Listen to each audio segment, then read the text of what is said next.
Hi everyone, I'm James and this is Annerie who's joining from the church down there in Cape Town.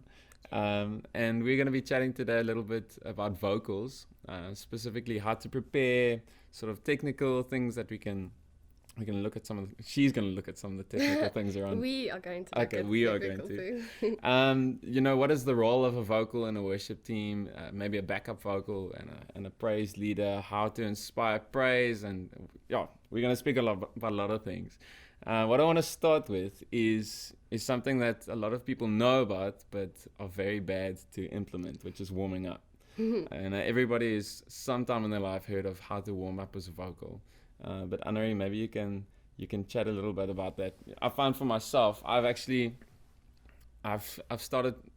What helps me is I've got a habit that each time I get into the car, if I know I'm on my way to some worship event or something, I just start warming up. So I've got 5 or 6 like warm ups that I do every time, and it's literally such a habit that sometimes I get into the car and I start doing it without even realizing that I'm doing it, and that I think is the ideal. But can you maybe chat about some warm-ups that you do that you think are good? Okay, well, I think we should focus rather on the basics, because there's actually a lot of amazing warm-up techniques that you can get today on the internet, which is great. So maybe why do we warm up? Start there. Put me on the spot. Well, the reason is because your voice is a muscle, and just like when you have to warm up when you are going to gym or you have to do a sport, your muscle has to be warmed up, otherwise you can actually hurt that muscle. So that's basically the biggest reason. Also, the more you warm up that muscle, the more it gives you a bigger range to do things with. So the biggest thing that I like to focus on is your diaphragm. Very passionate about the diaphragm. Christy also told us now how passionate he is about the diaphragm. The reason is because it's the main place from which you control your voice and your breathing, because singing is actually breathing. That's all it is. So James is going to be my guinea pig, and I'm going to ask him to demonstrate where the diaphragm is. So if you're not sure where, yes, it sits just in the middle of where your ribcage kind of ends. And it's that little soft space in the middle. So one of the first exercises, the very easy one, you go and it's TS, and then when you do it, the idea is to bounce your diaphragm. So James and me will do it. Okay, so mine is obviously... You always feel stupid doing that. So get used to it. Yeah, the idea is to practice that muscle, and is a very easy way to do it. Something else that you have to think about that not a lot of people know is your transverse muscles. You can ask the biokineticist exactly what it is, but for singing, it's if you put your hands on your hips and you angle your hands down, and if you had to laugh now, then that's where your muscle is. It will actually activate underneath your fingers. So now when you put your hand on your diaphragm and you do that, both of those muscles are supposed to activate. Your transverse automatically activates when you laugh or when you do something loudly with your voice. It just happens naturally. But what you want to do is you want to teach it to work with your diaphragm to control that breathing, so that when you sing, your diaphragm is activated naturally. This is why you have to practice this before, and you can't wait for a Sunday, because your diaphragm is just going to fall flat. It's not going to do anything. Okay, cool. So that is a really great one to do. The other one is very easy. It's focused more on helping you to get the sound out of your throat or out of your nose to the front of your mouth. Is when you go, Sorry, I've got such a... It's the nice thing about recording a workshop on vocals in springtime in Stellenbosch. Hay fever. Okay, so what do you do when you have hay fever? You just warm up even more. Okay, so you do the ma, me, me. So the idea is not to just say ma, me, me. The idea is to push the sound through. So you focus on the So you go ma, me, and then it gets the sound to the front, and you don't have it here in the back or in the nose, because that's just how you're going to hurt your voice. So you can go through ma, me, me, mo, moo. You can do it like that, or you can just keep it on the first 3. Then James also has a favorite that he likes to do. I like when you... It's guaranteed to freak everyone out around you. Everyone's laughing around the room now. No one likes doing this. No. Everyone closes their eyes usually, but you have to do it. It's good. It helps to loosen up your jaw and your mouth and get everything open. And also going from low to high like that, up and down. What you're doing is you're helping that gap, especially for guys when it comes to falsetto. I don't know if it works the same with girls, but so that you can make it less of a change when you go from your normal full belting voice to a falsetto. Yes. And what's also nice, if you want to do that, the more you can combine different things to help with your relaxing of your lips, relaxing of your jaw, helping with the breathing, the better. So what I would do, I'll do the and then I'll also massage my jaw, because that relaxes the jaw. It helps you to open up your mouth. And then while you do that, to focus on the diaphragm. So while you're going up and down, to actually activate the diaphragm, relax the jaw, and do the lips as well. One exercise that I absolutely love, I've done this since standard 1, my choir teacher taught it to us, so everyone that I know knows this exercise now, is the minna. Okay, and it's very difficult to do it a bit slowly, but if you have to count it, it's going to go minna more. So it's 4, on the 4th you end on the more. But the idea is to do it as quickly as possible using one breath. Okay, I'm not going to do it today. But the idea is you go minimal, and you finish the whole scale to the top. Now, probably in the beginning, you might just be able to go all to the top and you're finishing, going to be out of breath. But the more you do it, you'll be able to finish it and you'll sing more, and you go down. So you do it up and down. And you can work through the whole scale like that. Why I love this is because it focuses on the lips, focuses on the control of breathing, and you really have to focus on the pitch, which is something that usually only comes at the end because you're so focused on just getting through the minna that you completely forget the notes. But the pitching of that minna more is actually the important one to do as well. And something we said now, everyone knows the jonge exercise, jonge, but again, it's breathing. So the more you focus on getting your breathing and controlling your breathing, the easier other exercises will get. And something that I also like doing is when you lie flat on the floor, to time yourself, you take a deep breath and you go and to see how long you can control that to go out. Start by trying for a minute. It sounds very long, but you'll see it's actually not that long. And the more you can do it, the more you get control over your breathing.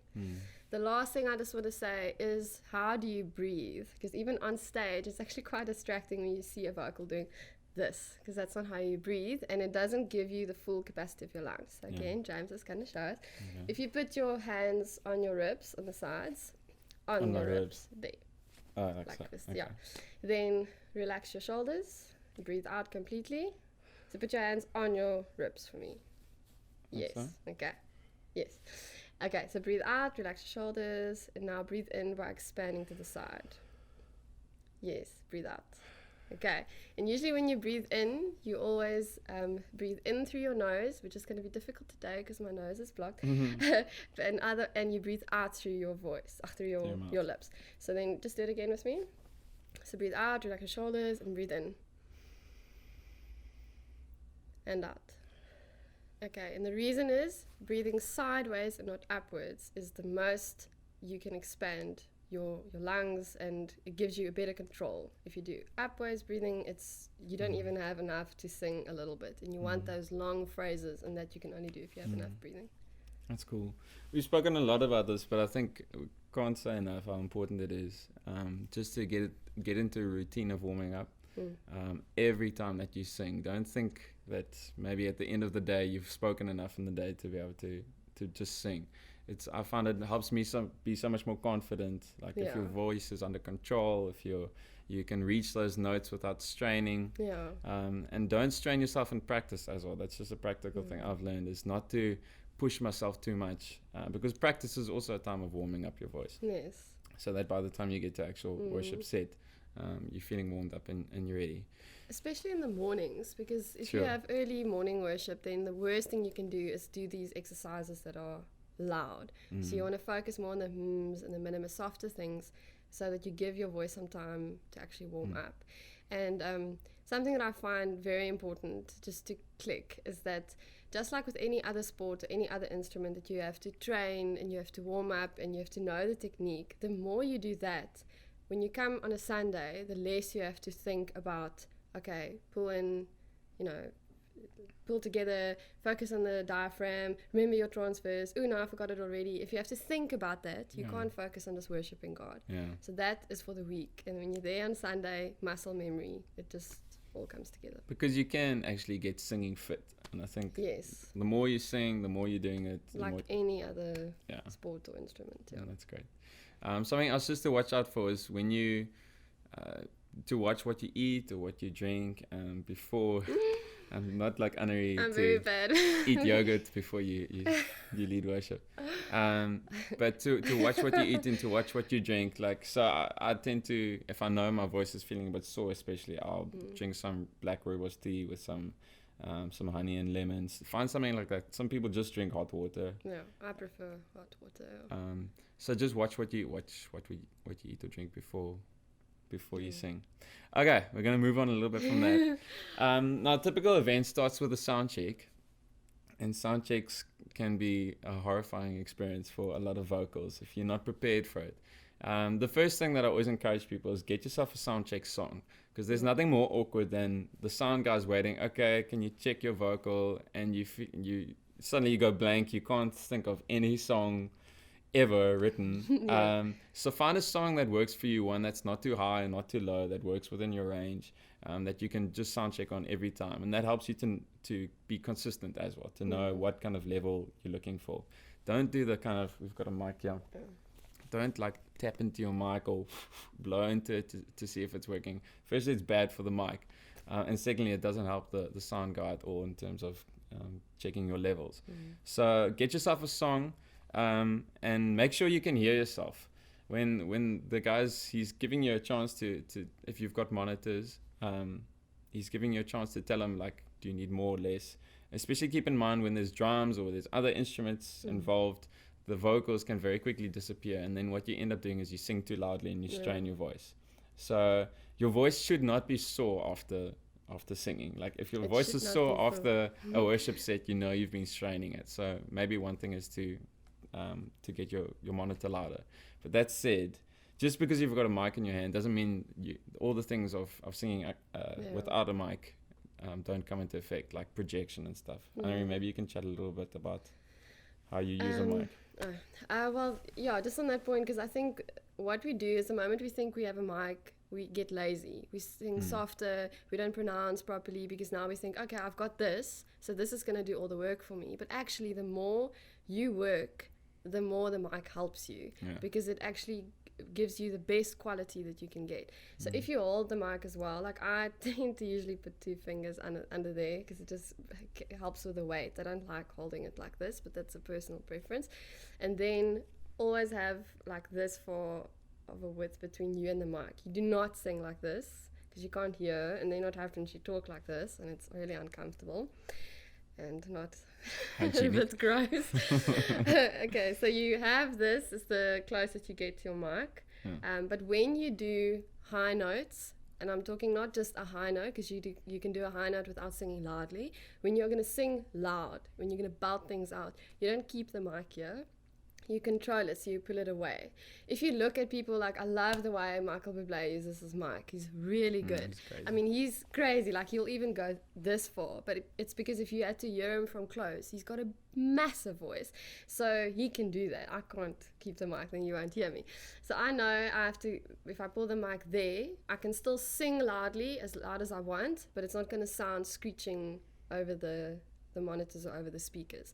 And again, if you sing softly, don't think, okay, but I have to have it here, otherwise they can't hear me. If you support your voice, then you can still keep it here and sing comfortably. Comes back to that breathing and singing from your diaphragm and all of that. Yeah. So, but maybe I think something that I don't know, because I never use a mic stand. I really don't like it, because I don't know what to do with my hands. It feels extremely uncomfortable. You can clap. No, I'll rather make another plan. But you guys have to lead with an instrument, so you don't really have a choice. So how do you actually go around that problem of doing this without your hand? It just becomes a place of where you position yourself with the mic. So obviously the mic is in a set place, and now rather than moving the mic, you're moving yourself. So as soon as if I'm hitting a high note or I'm singing louder, I do take a a step back, and everybody's got different. I see some people go to the side, some people go back, and some people I just tend to step back a little bit. So I use the proximity of my mouth to the mic to be able to manage that. Something else that as you said it now, I actually thought about it, that also the way you put your mic, especially for someone who has the control. If you sing like this, the sound guys have actually said to me, do not, because the sound goes over the mic. Yeah. And also, like, these rock star guys will like do this and whatever, like, that's just a style. It doesn't, but this is the best because your voice goes like this. So for the guys, if you are standing, I think that's important to check where your mic is placed so that you get the best sound out of the mic that you're using. Yeah. And you can also use your distance from the mic, like, as this is just for the praise leaders, to help the band a lot, because they can see if I'm far away from the mic, they know that we're not going to sing something, so then they know that we're going to carry on with an instrumental stuff. If I come closer, they know, okay, something's going to change. Yeah. But we'll get to that in a little bit. All right. What I want to speak about now is something that's quite interesting for me is learning to listen to your voice. Yeah. To listen to yourself. I think actually I had a conversation with someone in our band who's studying at the music faculty in Stellenbosch at the Conserve, and she was just speaking about how, you know, it's constantly drilled into them in their course to listen to the instrument, to listen to the tone of the instrument, to listen to, you know, every single part of it, to analyze literally how they sound. I think many times we get lazy with our voices, and we think just singing, it's great. We've got a mic, we're singing into it, and we just hope it comes out all right on the other side, without actually listening to what we're singing. One thing that is definitely going to humble you is if you listen to a recording of yourself. Oh my goodness, yeah. most of the services in church are recorded because they need to record it for the sermons. So just maybe one time ask for the recording of the worship as well. It will shock you. And humble you. It will, to realize actually how off pitch we sing many times, how we don't listen to how we don't actually listen to our voices. And lazily how we sing. We just all over the place, and there's no pitch, and the pronunciation goes. You kind of sing, bless the Lord, there's no end to the words, and that you can only really hear if you hear how you sing afterwards. Can you maybe chat a little bit about that, about how to listen to yourself, what things to look for, how you can practice maybe when it comes to pitch and stuff? Well, I think that's actually a great idea, to ask for the recording. Otherwise, you can do it at home. Most of our phones today have a microphone on it, so you can actually do that. And it's not so embarrassing. No one else has heard it either. But I find it really helps for me to focus on my pronunciation if I listen to the way I sing. Because the way you will sing when you record is obviously different from the way you sing live, but it helps you to go, okay, wow, I never knew that I don't finish any of the ends of my words, so now I'll think about it. I love Barbara Streisand. I know she's very old-fashioned for most people, but she is a legend. She's technique-wise, she's amazing, and especially if you listen to the way she pronounces her words. It's not over-pronounced, but it's clean, it's beautiful, you can hear everything, and I find the church sometimes appreciates it, that they can actually hear what you're singing. They don't have to so focus on the words because they're not sure where you are. But pitch-wise, I'm very passionate about this, because if you sing flat, it really is distracting. It throws everyone, because now you hear this bad note coming in, and it's the same for an instrument. If you suddenly hear this random note, it's the same thing. But the problem is and the thing is that for many people, they won't realize what's wrong. They'll know something is wrong with the sound, but they won't get what, and they'll be distracted. Because not everyone has the ability to hear, and that's actually the thing. So now how do you know in the first place if you are now one of those people? This is really sensitive, okay? So what I would do, I would go to a friend, I'll go to James and say, listen, can we please sing together? And I'll ask him to constructively give me criticism. But hopefully this is something that should have come out in your audition. Your worship leader would have said, okay, listen, I can pick up, you're struggling with pitch. So if you really are not sure if you are one of those, then make a plan to find out. But now, let's say you have a problem to pitch. You can't really hear. Is there something you can do to actually? Yes. Okay. This is just discipline. I cannot say this enough. Just with like instruments, okay? They have a scale, we have a scale. Do, re, mi is the vocal scale, okay? do, re, mi, fa, sol, la, ti, do. That's our scale. We hear it in Sound of Music. There's a reason why she sang it. If you don't know it, watch the movie.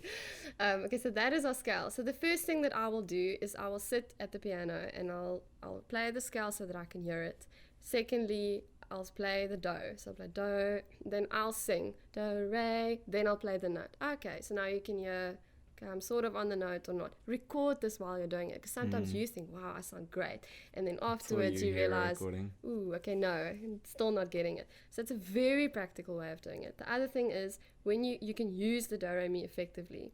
If you do do, re, do, mi, do, fa, do, so, do, la, do, ti, do, do, it's actually a way of pitching, hitting that note, okay? And I'm doing it very fast. It's actually very difficult.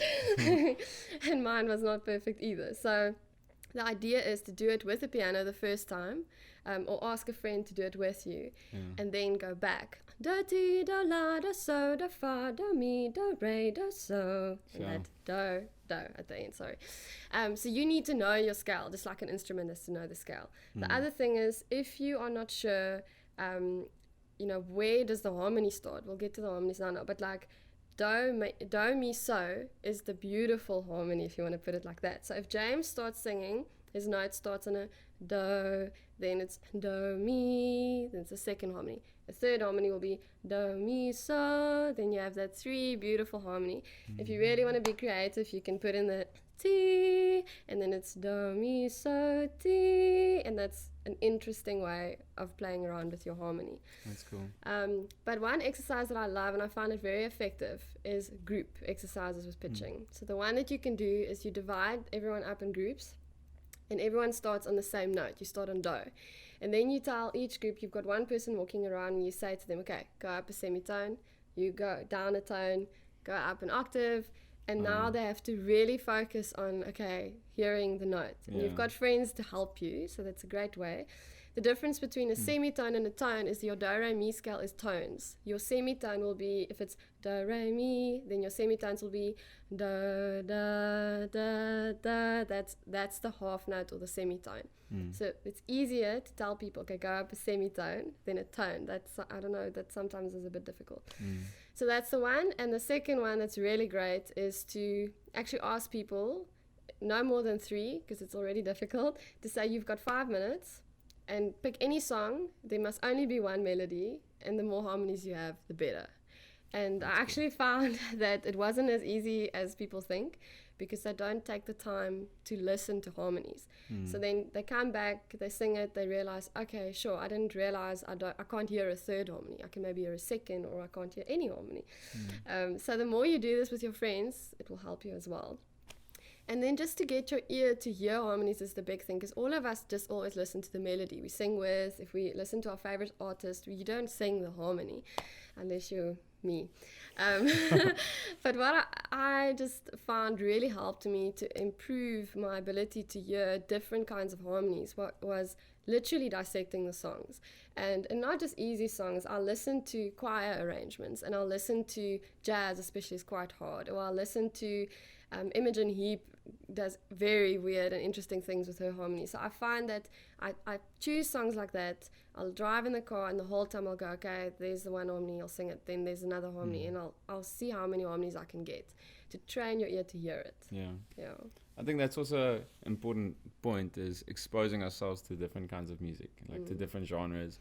Many times we tend to listen to the same kind of music, and then we end up, I know that's something we were speaking about earlier, is you end up copying your favorite like who? Artist. I won't say who I'm gonna say listen to a lot. This is another thing that I'm very passionate and I get quite worked up about it, is that there's nothing wrong with having your favorite artist or someone that you love, but the problem is if you only listen to that, that's who you're going to sound like. And then there's another added level of it, if you are going to try and copy to sound like someone. Like I know a lot of the band people love John Mayer, and I mean obviously he's excellent, his music is great to listen to, but now there's this thing that came through that suddenly all the guys are doing this husky, everything's on the same level, there's no variation really, it's just like this, and that's because everyone's listening to John Mayer. But the same thing is going to happen if you listen only to, say, Mariah Carey. You're going to have people throwing notes all around and going loud, and it's completely inappropriate, but that's who you're listening to. So I want to encourage everyone to listen to as much music as you can, and to different styles. Like, I don't even like country, but I'm going to listen to it because it has a technique. Rock, Western, jazz, classical, opera, musicals. I know not a lot of people like musicals, but it's actually great. Classical music, and worship has become a type of genre. So if you're only going to listen to your worship music, then that's the length and the width of your style is going to be. That's as far as you're going to develop your voice. I want to move on a little bit. What's great, and I find very freeing for vocals, is to realize that their voice is as much an instrument as a guitar or a keyboard or something like that. And we must really learn to use our voices like instruments. So that means you're not singing necessarily from the beginning of a song to the end or something. So I want to chat a little bit about that, about how we can bring dynamics into our singing and just practical things like that. Maybe we can start with the role of a backup vocal. So somebody who's not leading a song, but somebody who's just backing up. I know you've got some ideas. How about that? Well, the foundation for me of a backup vocal is you are there to support your worship leader. Your role is not to have your 5 seconds of shine. Your role is to support and to enhance what he or she is already doing. So that also means sometimes you're going to have to adapt your own personal style of singing because it doesn't work with what the worship leader is doing, which is sometimes very difficult, but that's just what you have to do, because that's the way you serve them, by not distracting from what they're trying to do. So something else that I also love doing when I prepare for songs, if I'm the backup vocal. How do you prepare as a backup? I generally, in any way with songs, I'll work through the songs, I'll read them through, because I don't want to get there on a Sunday and then all of a sudden it's just a song. I'm just going through the words and everyone's heard it and Hosanna, Hosanna, it's awesome, and you don't understand what you're singing. So I work through it and then I go, okay, here, this is important what they're saying, so I want to enhance that, so I'm going to focus on the harmony with that. Here in the bridge, especially with a song like Hosanna, it's such a powerful message, heal my heart and make it clean, open up my eyes, and there I'm definitely going to want to support depending on what the band is doing. So that's the one thing. The other thing is I listen to what the band is doing. So if I hear everyone's pulled back, there's a piano maybe and one vocal, I'm not going to do a harmony, okay? There's a reason why they compose it like that, or why the writer wanted it like that. So I'll pull back unless James will say, no, Annerie, please sing with me, and that's a different story. But if there's a full band and the bridge is building, yes, I'm going to put in harmonies. I'm going to make note, okay, that we have a build up here. So exactly like the instruments, you have to know where to come in, where not to, and what to focus on. Because there's so many ways to create dynamics in a song with a vocal. It's really amazing. That, as I mentioned before, don't always start from the beginning of the song. Often just let the praise leader start maybe the verse, then just come in maybe with a harmony on the pre-chorus, and then or on the chorus only, actually. And it's very humbling in a sense to wait until the chorus and just sing on the chorus, but it adds so much, and it can add so much to the song. But see, I see it as I am a part of the band. When you're leading worship, you have other stuff to think about, and you have to focus on the song and everything. But when you're a backup vocal, again, like I said, that foundation, I'm here to serve. I'm here to serve the function of the band, to serve the worship leader. So then I don't find it bad when I don't sing, because I know my function here is to support. So rather in that times, pray for the worship leader, or pray in tongues, and or sing off mic. You don't need to sing with the mic the whole time. That's actually a good thing. That's actually very important, because there's nothing, you're not just there to sing. You're there to worship and to inspire praise and stuff. We've spoken quite a bit about harmony, so I don't think we need to spend time on there, but harmony is an amazing way just to break a song open and to bring a new depth to a song. So where you come in, where you sing melody and where you sing harmony, I think is very important. And also to listen to, again, this is where the whole genre thing comes in. Find music that explores different creative ways of doing harmonies. There isn't just one set way. You don't always have to do just the second harmony and always do oohs and ahs. There's very creative ways to do it, and that puts a whole other dynamic on what the worship is doing. Speaking about dynamics and how to create dynamics with your voice, another thing I found can I get the mic? Yes. Is also just the distance you sing into the mic that can create such a great that can Dynamic? dynamic, thank you. Is whether you're singing full into the mic or whether you take a step back. Like often when it comes to instrumentals or something, especially if the praise leader says to the church, let's sing a new song to the Lord, you're not going to be singing into your mic like this, because then people are going to be aware of what you're singing and the words that you're singing. But if there's like a free worship moment or something, just take a step back. You don't want to completely stop singing, because the church takes its prompting from you. Like, I mean, they don't identify with the guitarist or with the drummer. They identify with the vocals. So they, in a sense, they're following your lead. They're following your lead. Yeah. So if you stop singing during an instrumental, during a free worship moment, then often they will become self-conscious and stop as well. So what I find is just take a step back from the mic, so that you're still singing, you're free worshiping, but they don't hear exactly what you're singing, and that just helps create a space where they can free worship as well. Yeah, absolutely. And I think to add to that as well, like, you don't have to feel the pressure to have to sing the whole time when there's free worship. Sometimes when I'm singing with James, like, I'll just leave him to sing by himself. And then here and there I'll come in with a ooh and ah, and I'll support him because we know each other, so I know when I have to come in. The flip side of that also is to not sing the whole time. So you're either going to have this extreme where you constantly minister over the church and you're telling them what to do and when to lift their hands and what to feel, or you have the other extreme where you just do nothing because you're scared to manipulate or distract or whatever. So you want to find the balance, and that's going to be the great thing. Let the church also lead you and help them to just get to a place where they're comfortable, and after that you can just let it go. Just, we might as well speak about this while we're here.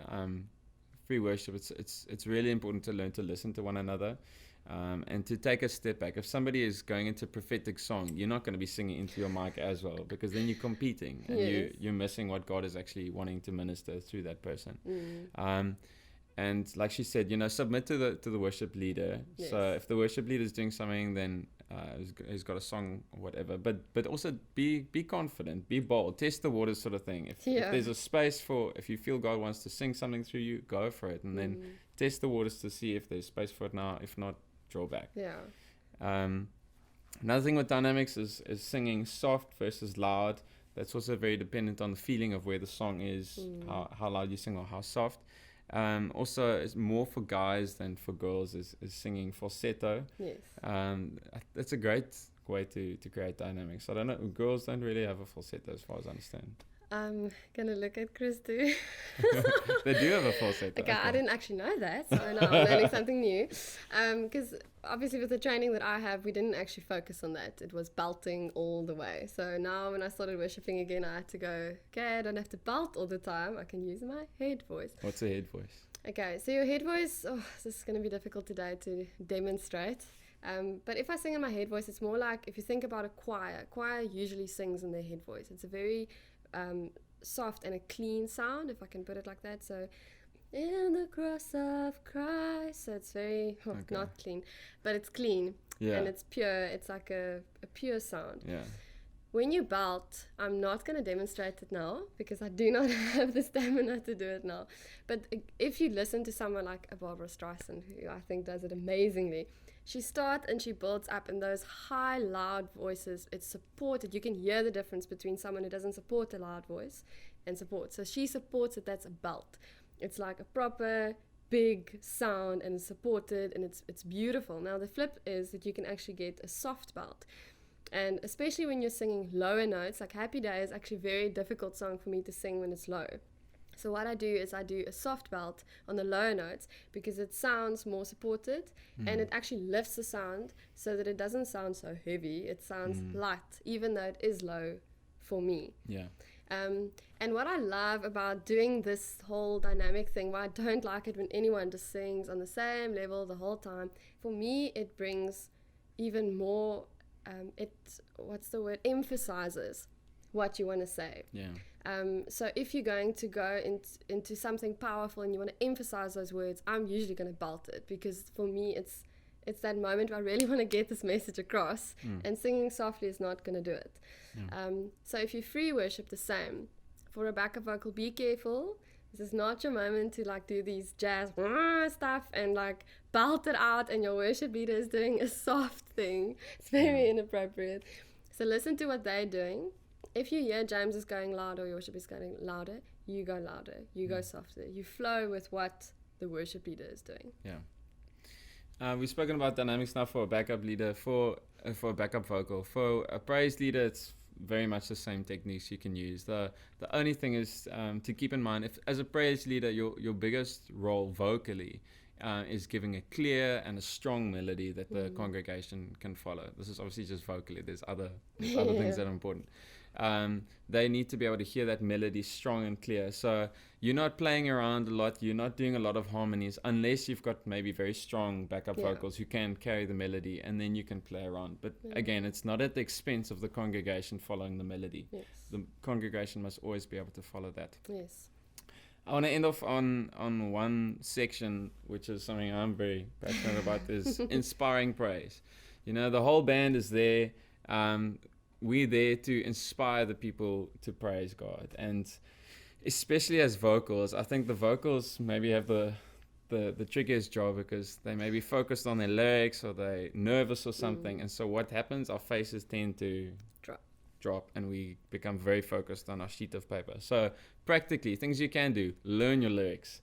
Yes. That makes a massive difference. If you can actually engage the congregation, if you're looking at them, if you're not looking down. And I tell you, you can think, I know my lyrics, I'm just going to have it there in case. But as soon as you've got a piece of paper in front of you, you're going to be looking at it.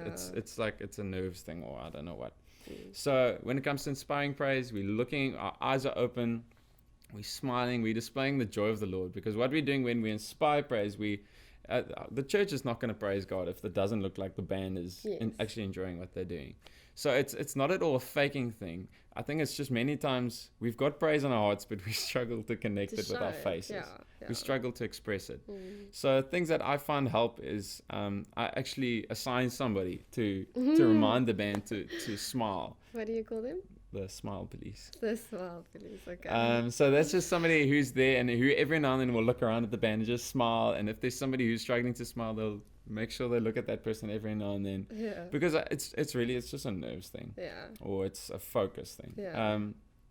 So we can do that. We're expressive, we're clapping, we can raise our hands and feed off one another as well. I find that makes a big difference. If you actually realize, I mean, you're on a team together, you can enjoy the people that you're serving with and that you're singing with. Yeah. And that way you inspire the people to praise. And it's not, it's not a manipulation thing. Someone actually asked me, like, but isn't that manipulating people to now pretend that you're happy when you're not really happy? But I find that strange, because there's no way that I can sing "Oh Happy Day" and not feel happy, because I immediately think about what I'm singing, and that's something that helps me as well. If I'm not going to think about what I'm saying, I'm just in mode, it is going to be fake. Yeah. And something that's great that James said now is, you're not doing a show. You're not busy looking at people and like engaging them, and that's not what you're doing. I don't like it when people do that.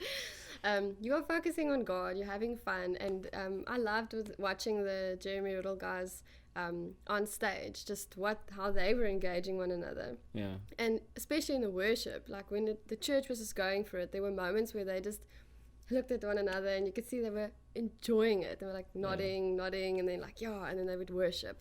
And I think that was real. You could see it's real. It's not fake. They're not trying to put on a show or make it emotional. It was a genuine response to God and to what he was doing among the congregation. Cool. I think we spoke a lot about everything. This was the lowdown on vocals. So there's going to be things that you remember and some that you might need to watch again to gather. But I think the most important thing is from here, go further, go deeper, begin to implement these things. And I really think you'll find a lot of change. And enjoy what you do. It's such a great opportunity to serve as a vocal in a worship team. You get to, as we said, now at the end, that's the most important thing. We get to inspire people to connect with God. Yeah. Thanks.